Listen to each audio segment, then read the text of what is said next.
What's up everyone? In this video today I'm going to be doing my first Q&A video. So let's go ahead and get to it. I'll see you in a second.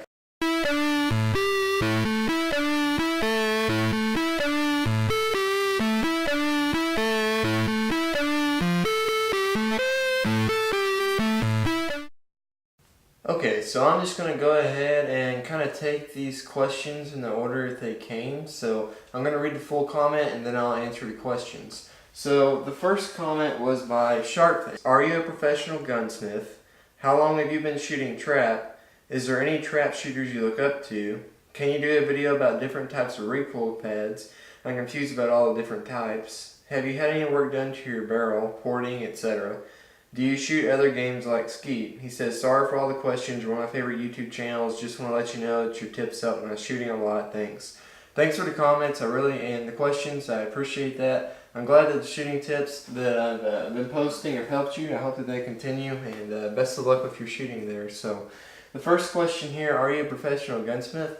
No, I actually am not. I am a graduate of the Modern Gun School, so I'm very much still view myself as a gunsmith in training, and I'm not doing it professionally yet. I have serious thoughts, if you will, about doing it in the future professionally, whether that be full-time or part-time along with another job. I'm not for sure yet, but that is in the future as far as plans and thinking towards that, so we'll see what happens. Alright, so let's go ahead and get to your second question here, which is, how long have you been shooting trap? I've been shooting trap for around the ballpark of 7 or 8 years. I got started in the Arkansas Youth Shooting Sports Program, which is the youth program here in Arkansas. Some friends of mine invited me to come shoot on their team, so I started doing that and got hooked, and then eventually got into the ATA, and yeah, you know, I've loved it ever since, so still love it, and it's a great hobby. So been doing it for a few years. I've probably only been shooting ATA for about 4 or 5 of that, but I've been shooting trap for 7 or 8 years. You know, early on it was a little bit more seasonal, and now it's pretty much year-round. So the third question, is there any trap shooters that you look up to? Yes, definitely. A lot of the guys that I look up to are actually from Arkansas. These are shooters that have kind of helped me out a lot. Tanner Cooper, Woody Barnes, Taylor Woods, Chuck Sharp, Benny Holtzclaw, Jim Cooper. I mean, I could name a ton of shooters in Arkansas that have taken time to help me out. You know, it's been really amazing. There's a lot of shooters here that are willing to kind of help out, give some advice where they can. You know, and me and Tanner and Jim and Woody are actually all from the same gun club, so I get to pick their brain a lot and still do quite a bit, so it's been a lot of fun.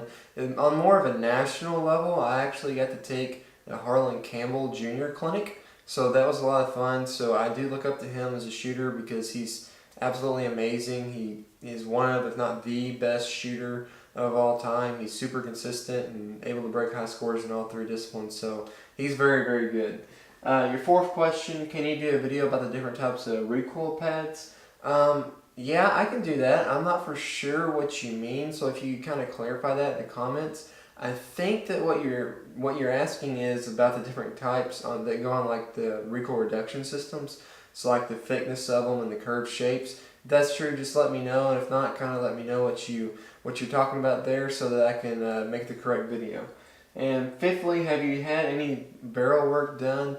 I did on a Perazzi, or actually I didn't. Whenever I got the Perazzi MX-10 that I had, it had Wilkinson barrel porting. Now my Krieghoff doesn't have any barrel work. I just shoot the standard Krieghoff titanium chokes. I love them. I actually feel like I break the target harder with the Krieghoff with those chokes than I do with the Wilkinson barrel porting on the Perazzi. I'm not for sure if that's so much because of the chokes versus the porting, as much as the Krieghoff just fits me a lot better than the Perazzi actually did, because the Perazzi I had actually had a custom stock on it that was made for somebody that was a completely different build than I am. So having the precision fit stock and the ability to really fit the gun to me may have a little bit more to do with that. But as of right now, I'm completely satisfied with the Krieghoff chokes. I don't have any extra barrel work or anything like that. Sixthly, do you shoot other games like Skeet? I have shot Skeet in the past. I've also shot some sporting clays. I've only done both of those maybe once or twice. I think I've shot Skeet once. I'm pretty much just strictly a trap shooter. That's more what I enjoy. I do also though shoot some rifles and some pistols every now and then. I have a range, it's like 3 minutes from my house, that's a rifle and pistol range, so that works out pretty well. So I get to do that, and that's a lot of fun too. But outside of, as far as skeet and sporting clay, no, I don't really shoot those hardly any. I pretty much focus on trap shooting for me, just because that's what I enjoy a little bit more. But the others are fun too, you know. So good luck with that. That's what you're doing, and thank you for all the questions. I appreciate that. So the next person that had questions is Anthony. His question is, what stance do you use for trap shooting? That's a good one. Stance is way important for trap shooting. I mean, you know, you have to have the ability to kind of change it up a little bit. So for me, I'm a left-handed shooter. I have shot right-handed in the past, so it's kind of interesting. Anytime I've gone from right-handed to left-handed or left-handed to right-handed, it's always kind of unique to wrap my mind around that, if you will. But you're seeing some pictures on your screen right now of my stance, just going from post 1, 2, 3, 4, and 5. I have the right foot in front of the left foot a little bit. I do vary my stance, so I kind of pattern it after Tanner Cooper a little bit, honestly. I was able to pick his brain, and I've watched him shoot a lot of shells, so him and Jim and then also Woody, those three guys helped me a lot in developing my stance. And what you're seeing on your screen is my stance. I'm actually on the 16-yard line, but it doesn't really vary that much for handicaps. Now, it will vary a little bit for doubles, but I'm not going to show my double stance in this video because that's actually a video idea that I kind of want to get in hopefully sometime this summer. So definitely stay tuned for that, and thanks for the question. I really appreciate it. Stance is very important. I've tried a few different stances. The stance that you're seeing on the screen, or that you saw on the screen, is definitely the most comfortable for me. It's kind of about shoulder width apart, 1 foot in front of the other, and then the more that I get to the right, so whenever I'm on 1 and 2, I'm going to be more closed off with my shoulder pointing a little bit more forward. Whenever I go to 4 and 5, I'm going to have my right shoulder pointed a little bit more to the side so that I can go to that right target. So I kind of pattern it based off of what's the toughest target I'm going to be facing on that post, and I set myself up for that while also allowing for the fact that I'm going to need to go in the other direction. So, and also, you know, if you're somebody like me, I had an ankle injury, severely sprained ankle, so I had to kind of rework my stance a little bit in doubles for that, especially in doubles. I had to rework it a little bit in singles and caps, and so it's kind of changed a little bit, if you will, over the years, and just kind of adapted as I've changed and gotten a little bit more experienced and changed shooting styles and all that. So great question, thanks, I appreciate it. Our last question comes from 2RB Farm. Pros and cons of a release trigger shooting trap. So I'm glad you asked this. I really appreciate that. This is a great topic to cover. Shooting a release trigger, I've actually gotten the opportunity to do that. So whenever I first got my Craig off, I was shooting at the Missouri Fall Handicap, and it was about 40-mile-an-hour winds. And my Perazzi that I had, and understand, whenever I'm saying this about Perazzi, I'm not knocking Perazzi. I'm just saying that that particular gun didn't fit me because of the stock, which doesn't actually have anything to do with Perazzi because it's not their stock. It was a custom-made stock for an individual. Perazzis are great guns, so I'm not knocking them at all. But that gun that I had, it shot about 140, 150% high, which is about 50% high, too high for me. And so you compound that with 50-mile-an-hour winds, it was not a great week of shooting for me. So I was walking around the gun dealers, picked up this Craig off, which is actually the one I ended up getting, and it just felt perfect. So I go out there and I asked the guy, I'm like, hey, do you care if I shoot it? He's like, no, you can shoot it. So I'll go out and I break 45 out of 50 with it in handicaps, and like I said, this is just in terrible winds. I mean, it was horrible. I mean, like I was breaking in the 70s that week in handicaps. All-American guys were breaking in the 70s and 60s. I mean, it was absolutely one of the worst weeks as far as scores I've ever seen just because of the conditions. So I ended up shooting it in an event. That time I was a junior shooter, so I ended up tying for junior high in the event and getting a shoot off, which was all kind of crazy, but that just kind of goes to show you the fit of the gun really does matter. But my point in telling you that story is whenever I got the gun, it was actually a release trigger. So I shot around 300 to 400 shells with a release trigger.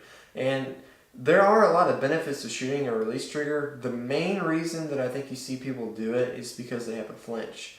So I've actually known guys that have gone through this that whenever they go to a target, they just kind of flinch like that, and it throws them off. I've actually done that a few times.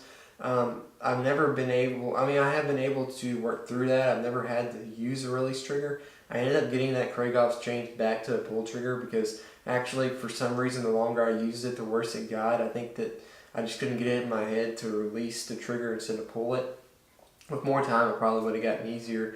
Just like anything else, you're going to have to practice and kind of get used to it. But there are benefits to it, and there are kind of cons to it. Like you said, pros and cons. I would say that the only people that really need to be shooting a release trigger are people that absolutely cannot get over a flinch. Now, typically these are going to be shooters that have shot for an extended period of time and have shot a ton of shells, so they develop that flinch. Guys like me, whenever I had to flinch, it was because I wasn't visually seeing the target well. So whenever I got that fixed, I don't have flinch issues anymore. So I would say that if you're thinking about getting a release trigger, first ask yourself, am I seeing the target well? I'm actually going to be coming out with a video here pretty quickly, hopefully within the next 2 weeks. I may come out with next week actually. We'll see based on the schedule what ends up happening, but it's going to talk about seeing the target. But make sure you're visually locking onto that target well, because that could be why you're flinching if that's why you're thinking about getting a release trigger. I would not recommend doing it, getting one of those, until you absolutely have to. Just because, we shoot all of our life with a pull trigger, we get used to that, it's natural. The one con that I would say about a release trigger is you very, very much have to be aware of safety issues with it. So I was in Missouri shooting one time. I think it was at their state shoot. And a buddy of mine had gotten into a shoot-off. And it was him versus another young guy. And there's a couple of older guys that were shooting off. And they were on the same field. But one of the older guys, he had a release trigger. And so he's sitting there and he had pulled his gun down. And the gun goes off because he had let go of the release trigger. And it shoots the dirt. And, gets dirt in all their eyes and everything. So that is one thing that you have to be aware of. Now, I wouldn't be scared of that. Like, I wouldn't let that deter me from getting a release trigger. But just be careful with it, because you got to be aware that, for example, if I have a pull trigger and let's say I have the gun up here, I call for a target, the target breaks, and I want to take my gun down and call for like a target to make sure the machine's working. I don't have to do anything with the trigger. Like, I just take my hand off the trigger if I have a pull trigger, because I have to pull it to fire the gun. If I have a release trigger, I have to first break open the gun before I can take my hand off the trigger. So I'm up here, I have to pull the gun down while holding the trigger, break the gun open, and then I can let go. So that's kind of something you have to be aware of and stuff like that. So that would be the one con that I would kind of say to watch out for, if you will, is make sure you're aware of the safety issues. If you're aware of that and you think that you need one, then by all means, go ahead and get it. If you're not having a problem visually, but you're just flinching, a lot of times that happens with individuals that have shot a lot of shells and experienced a lot of recoil. That can happen. So thank you guys so much for watching today. I really appreciate all the support and all the questions you guys had. It was a lot of fun. Hopefully we can do this another time. I like doing these Q&A videos. They're a lot of fun. So thank you guys so much for watching today. If you want to subscribe to my channel, you can click here. I'd appreciate it if you did that. You can also watch another video here. Thanks for watching. Go have a great rest of your day.